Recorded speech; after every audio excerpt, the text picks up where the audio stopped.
नमस्कार साथियों, advocate Narendra Joshi YouTube channel पर आपका हार्दिक स्वागत है। साथियों, कल आपने एक महत्वपूर्ण उदयपुर से जुड़ी हुई घटना, जिसमें मेवाड़ हॉस्पिटल द्वारा एक रोगी के साथ किस तरह का दुर्व्यवहार किया गया था, उसकी खबर आपने कल इलेक्ट्रॉनिक मीडिया के माध्यम से जानी और आज अखबारों में प्रकाशित खबर के अनुसार। सबसे पहले मैं उदयपुर इलेक्ट्रॉनिक मीडिया जो विभिन्न न्यूज़ चैनल है, उनका तहे दिल से शुक्रगुजार हूं कि जब भी किसी पीड़ित की आवाज़ उठती है तो उनके द्वारा बेबाक रूप से उस आवाज़ को मुखर किया जाता है और आम जनता के सामने लाया जाता है। और साथ ही तमाम उन प्रिंट मीडिया समूह को भी मैं धन्यवाद ज्ञापित करता हूं, जो किसी नाम और रुतबे से डरने वाले नहीं होकर उन खबरों को बेबाकी के साथ प्रकाशित करते हैं। जरूर एक बड़ा समाचार पत्र समूह है जिन्हें शायद इन खबरों में कोई इंटरेस्ट नहीं है, या फिर हो सकता है कि उनको उनसे विज्ञापन आते हो, इस कारण वह इस खबर को प्रकाशित नहीं कर पाए। कोई दिक्कत नहीं, जनता तक किसी बात को जाना था, वह विभिन्न माध्यमों से पहुंची, पर्याप्त है। अब आज उससे आगे के मुद्दे पे बात करूंगा मैं। सर्वप्रथम मैं उदयपुर जिले के CMHO साहब श्रीमान दिनेश जी खराड़ी साहब का धन्यवाद ज्ञापित करता हूं कि कल उन्होंने ATN न्यूज पर दिए गए अपने साक्षात्कार में उन्होंने ऐसा कहा है कि जब भी मुझे किसी कंप्लेंटेंट की कंप्लेंट प्राप्त होगी, जब भी किसी शिकायतकर्ता की मुझे शिकायत प्राप्त होगी, तो हम इस मैटर में संज्ञान लेंगे, या जिला कलेक्टर महोदय की तरफ से लेटर फॉरवर्ड होने पर इसमें आप संज्ञान लेंगे। लेकिन आपने एक बात बहुत बड़ी कही, CMHO साहब, मैं आपको दिल से धन्यवाद देता हूं इस बात के लिए कि आपने कल इलेक्ट्रॉनिक मीडिया के लिए और प्रिंट मीडिया के लिए एक बहुत बड़ी बात कही। और वो बड़ी बात ये कही कि यदि इलेक्ट्रॉनिक मीडिया के अंदर या प्रिंट मीडिया के अंदर ऐसी कोई खबर प्रकाशित होती है तो आप द्वारा संज्ञान लिया जाता है और आवश्यक कार्यवाही की जाती है। तो बड़ी खुशी हुई मुझे इस बात को सुनकर, क्योंकि भारतीय संविधान के आर्टिकल 226 एंड 32 के अंदर भी इस चीज का प्रोविजन दिया हुआ है। वैसे तो भारतीय न्यायालय के अंदर अखबार में छपी कोई खबर और इलेक्ट्रॉनिक मीडिया पर चलने वाली कोई न्यूज बतौर एविडेंस काउंट नहीं की जाती है, लेकिन आर्टिकल 226 एंड 32 के अंदर अखबार में छपी किसी भी खबर को और इलेक्ट्रॉनिक मीडिया में आई किसी भी खबर को पर संज्ञान लेकर, उसके ऊपर संज्ञान लेकर बड़ी कार्रवाई की जा सकती है। और उस मैटर में कोर्ट को ये पावर होता है कि वह इस मैटर में अपने निर्देश, अपने ऑर्डर दे सकता है। और आपने इतनी बड़ी बात कही कि आप इलेक्ट्रॉनिक मीडिया की खबरों पर और अखबार की खबरों के आधार पर संज्ञान लेते हुए भी कार्रवाई करते हैं।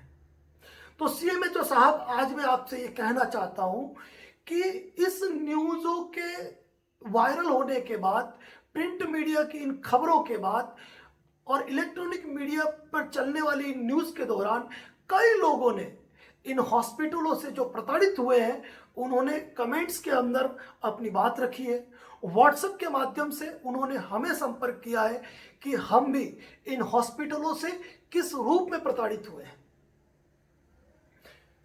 शायद हमारे पुलिस विभाग को दिखाई नहीं देता है कि धोखाधड़ी किसे कहते हैं, जालसाजी किसे कहते हैं। यही कारण है कि पूर्व में भी कई प्रकरण जो सुखेर पुलिस थाने के अंतर्गत गए, आज भी उनकी फाइलें दबी रह गई, या फिर उन फाइलों का क्या हुआ वह सुखेर के पुलिस थानाधिकारी बता सकते हैं, या हमारे जिला पुलिस अधीक्षक महोदय बता सकते हैं कि अगर पहले भी इन हॉस्पिटल के खिलाफ यदि कहीं पर भी कोई एप्लीकेशंस दी गई तो उन एप्लीकेशंस पर क्या कार्रवाई की गई। खैर, पुलिस अपनी कार्रवाई करेगी तब करेगी, FIR दर्ज करेगी तब करेगी, और यदि वो नहीं करती है तो इस मैटर में पीड़ितों के पास तो न्यायालय का विकल्प है। पीड़ित न्यायालय जाएंगे, भले उनको 2 पेशी, 4 पेशी, 8 पेशी चक्कर काटने पड़ेंगे, लेकिन अगर वो न्याय के लिए लड़ना चाहते हैं तो वो न्यायालय के चक्कर भी काटेंगे। लेकिन भूमिका फिर पुलिस विभाग की कहाँ रहेगी? जब आपके सामने ये बात आई है कि किसी व्यक्ति के साथ कोई अपराध कारित हुआ है, उसके साथ कोई धोखाधड़ी हुई है, उसके साथ कोई जालसाजी हुई है, उसके अधिकार का उल्लंघन किया गया है, किसी व्यक्ति से उसके बिलों को बिल राशि ले ली जाती है और उसे फाइल तक नहीं दी जाती है और उसे निकाल दिया जाता है, उससे ऑपरेशन के नाम पर पैसा लिया जाता है, उससे ऑपरेशन नहीं किया जाता है, तो क्या यह अपराध की श्रेणी में नहीं है? किसी व्यक्ति को गुमराह करना, क्या यह अपराध की श्रेणी में नहीं है? जब उस व्यक्ति द्वारा 181 पर, उस पीड़ित रोगी द्वारा 181 पर कंप्लेंट दर्ज करवाई गई, तो हमारे देश के सबसे बड़े समाचार पत्र समूह भास्कर ने जब इस खबर को प्रकाशित किया, तो अस्पताल प्रबंधन का यह कहना था कि वह व्यक्ति जबरन अस्पताल में एडमिट हुआ, हम तो एडमिट करने वाले नहीं थे। ये तो उदयपुर की जनता ही बता सकती है कि क्या कोई व्यक्ति किसी निजी चिकित्सालय में जबरदस्ती एडमिट हो सकता है? फिर उस चिकित्सालय प्रबंधन द्वारा यह कहा कि हमको सरकारी योजना में पंजीबद्ध कर लिया है क्या, जबकि हम इस दायरे में आते ही नहीं है, हम ये करना ही नहीं चाहते। तो सीएमएचओ साहब 181 पर कंप्लेंट करने के बाद जो अस्पताल प्रबंधन के स्टेटमेंट है, उन स्टेटमेंट पर गौर फरमाए कि आप द्वारा उस हॉस्पिटल को पंजीबद्ध सूची में शामिल किया गया, उसके बाद वह कहते हैं कि हम पंजीबद्ध सूची में हमें जबरदस्ती शामिल कर लिया गया। तो क्यों करते हैं आप उनको जबरदस्ती शामिल? क्यों वो अपने ऑफिस अस्पताल के बाहर बोर्ड नहीं लगाते हैं कि हम किसी भी सरकारी योजना का समर्थन नहीं करते हैं? हमारे पास वो व्यक्ति नहीं आए जो भामाशाह कार्ड, आधार कार्ड, खाद्य सुरक्षा, चिरंजीवी योजना के अंतर्गत इलाज लेना चाहता है। लेकिन थोड़ी सी बात अलग हो जाती है कि कोई व्यक्ति जबरदस्ती किसी हॉस्पिटल में कैसे एडमिट हो जाता है, वो भी ऐसे बड़े चिकित्सालय में जिनके अंदर पैर रखने के लिए भी आज व्यक्ति की जेब गर्म होनी चाहिए। वो कैसे एक पेशेंट उनके हॉस्पिटल में जबरदस्ती एडमिट हो जाता है? चलिए उस बात को भी छोड़ते हैं। अखबार में जब ये खबर प्रकाशित हुई तो उसी समाचार पत्र ने, यानी कि दैनिक भास्कर ने, भले हॉस्पिटल का नाम नहीं लिखा, लेकिन जब उनका व्यू जाना, उनका ओपिनियन लिया, तो उस ओपिनियन में तो चिकित्सालय प्रबंधन ने कुछ और कहा। और चिकित्सालय प्रबंधन ने कहा कि उस व्यक्ति को गैंग्रीन और शुगर की बीमारी थी। सीएमएचओ साहब, आप हमारे उस पीड़ित व्यक्ति की जांच करें, क्योंकि वो ऑलरेडी जिला पुलिस अधीक्षक के समक्ष प्रस्तुत होने से पहले इन रिपोर्टों को करा चुका है, उसे इस प्रकार की कोई बीमारी नहीं है। तो वहां आपका स्टेटमेंट कुछ और था, यहां आपका स्टेटमेंट कुछ और कैसे हो गया? और यदि आपने किसी पेशेंट को डिस्चार्ज किया तो आपने क्यों उस व्यक्ति की उस मेडिकल फाइल को नहीं दिया? यह सोचने की बात है। पुलिस विभाग को ऐसे मामलों में चाहिए कि वह गरीबों का साथ दे, पीड़ितों का साथ दे, क्योंकि वो हर तरफ से लूटे हुए होते हैं। ये नहीं कि रसूख और प्रभाव के आगे झुक जाए। ऐसे मामलों में पुलिस की शिथिल कार्रवाई नए अपराधों को जन्म देती है। पुलिस क्या कार्रवाई करती है यह तो खैर सामने आएगा। पुलिस एफआईआर दर्ज नहीं भी करेगी तो कोर्ट के माध्यम से एफआईआर दर्ज होगी। कंपनसेशन के लिए पार्टी कोर्ट जाएगी, कंपनसेशन भी वसूल करेगी। लेकिन सीएमएचओ साहब, अब मैं आपको यह कहता हूं कि इस न्यूज के प्रकाशन होने के बाद 50 से अधिक व्यक्तियों ने हॉस्पिटल प्रबंधन की कमियों के संदर्भ में अपनी व्यथा को स्पष्ट किया है कि वो किस किस रूप से पीड़ित हुए हैं। उन्होंने कब कब कलेक्टर साहब को रिपोर्ट दी है, कब कब उन्होंने एसपी साहब को रिपोर्ट दी है और कब कब मेडिकल विभाग को रिपोर्ट दी है।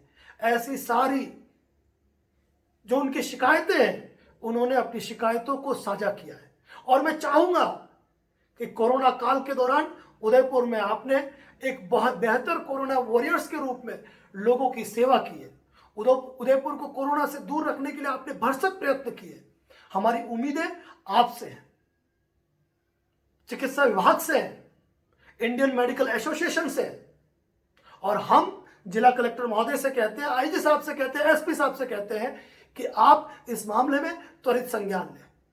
इससे पहले कि पीड़ितों को दर दर भटकना पड़े, उन्हें अपनी एड़ियां घिसनी पड़े, उस टूटी टांग से, उस टूटे पेड़ से जिसे आज काटने की नौबत आई है, उस पेड़ से वह बार बार कोर्ट की चौखट चढ़े, इससे पहले आप इंसाफ करें।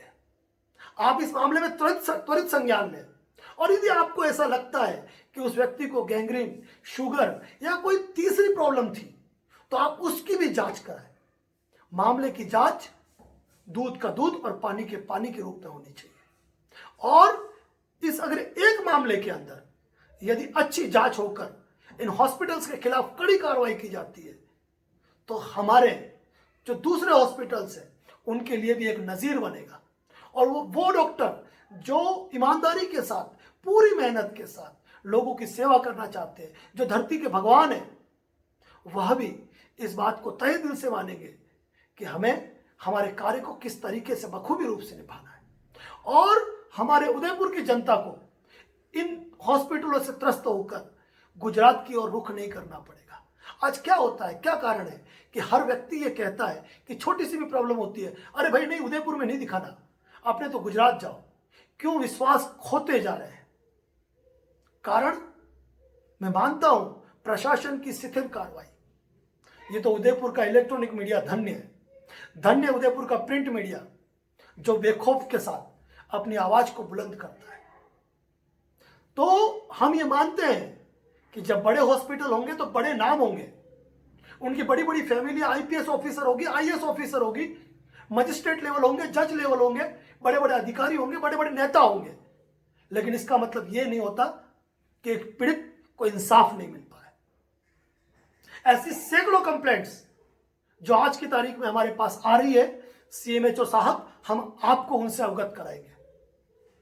हो सकता है वो घटना 2 साल पुरानी हो, 1.5 साल पुरानी हो, 3 साल पुरानी हो, लेकिन वो घटनाएं ये बताने के लिए काफी है कि लोग किस रूप से पीड़ित हुए हैं और उन्हें इंसाफ नहीं मिला। यदि हम चाहते हैं कि उदयपुर में चिकित्सा विभाग का एक बड़ा नाम हो, रोगियों के साथ खिलवाड़ नहीं हो, तो यहां पर न केवल सीएमएचओ साहब को, अपितु जिला कलेक्टर, आईजी साहब को, एसपी साहब को, चिकित्सा विभाग को भी जिम्मेदारी से, बखूबी से अपने कदम उठाने पड़ेंगे।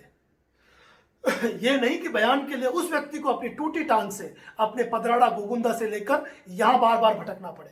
मानवता की हद ये कहती है कि आज प्रशासन को आवश्यकता है कि उस व्यक्ति के घर पे जाकर उसको सहयोग करे। सरकारी योजनाओं के नाम पर इसी तरह से खिलवाड़ होता रहा है, तो कैसे विश्वास होगा सरकारी योजनाओं पर? इस मुद्दे पर हम चुप नहीं रहेंगे। और मैं आप पब्लिक से भी कहता हूं, यदि आपके साथ कोई घटनाएं हुई है तो आप केवल एप्लीकेशन ना लिखें, आप केवल कंप्लेंट ना करें, आप सोशल मीडिया शक्ति का इस्तेमाल करें, वायरल करें अपनी खबरों को, अपने वीडियो बनाकर हमें भेजें हमारे व्हाट्सएप नंबर पे, ताकि हम आपकी आवाज को भी आम जनता की आवाज बनाए, प्रशासन तक पहुंचाए और इस मामले के अंदर किसी को एड़ियां घिसने की जरूरत नहीं पड़े, उनको इंसाफ मिले।